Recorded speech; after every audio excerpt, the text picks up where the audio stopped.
This is what the sweater looks like now.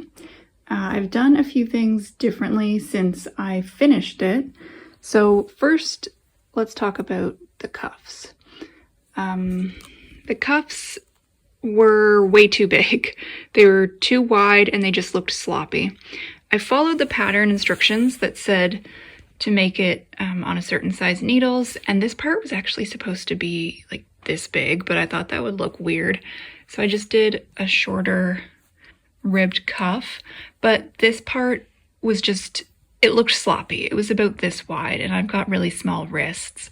So what I ended up doing is just running some elastic thread through the inside, and that makes it a little bit narrower, but it's still stretchy. So I did that on both cuffs. I think you can't really see the white through it, so that's good.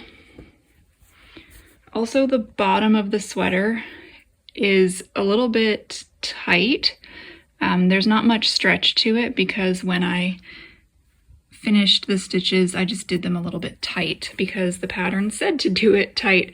So if I make this sweater again, which I will do, I mean, not make this one again, but if I make this pattern again, I'll make sure that this bottom edge is a little bit looser. I think I'd also prefer the sweater a bit longer, but this is a nice length, but I think just a little bit longer might be nice. Also, the neckline I know looks kind of weird right now. When I first put the sweater on, the neckline fit well. It was just a little bit tight for me. I don't like things tight around my neck. So to try to fix that, I got this part wet and I stretched it out a little bit and pinned it against a cushion to kind of stretch it out while it dries. It does look a little bit weird right here. I have yet to try it on once it's been stretched out, but I think it's going to fit a lot better.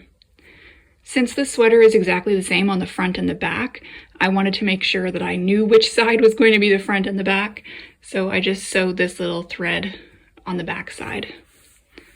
But it's finished, it's wearable. I really like it. I'm really happy with how it turned out.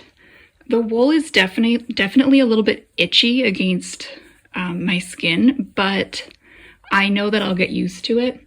I'm used to wearing wool socks, just not wool sweaters. So it'll grow on me. I know I'll like wearing it and it's going to be so warm and so cozy for the cold weather. I hope you enjoyed this video, the conclusion to my sweater knitting series.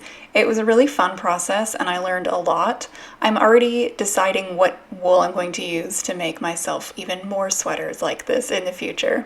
If you like what you see here on my channel, I hope that you consider subscribing. Thank you so much for watching and have a great rest of your day.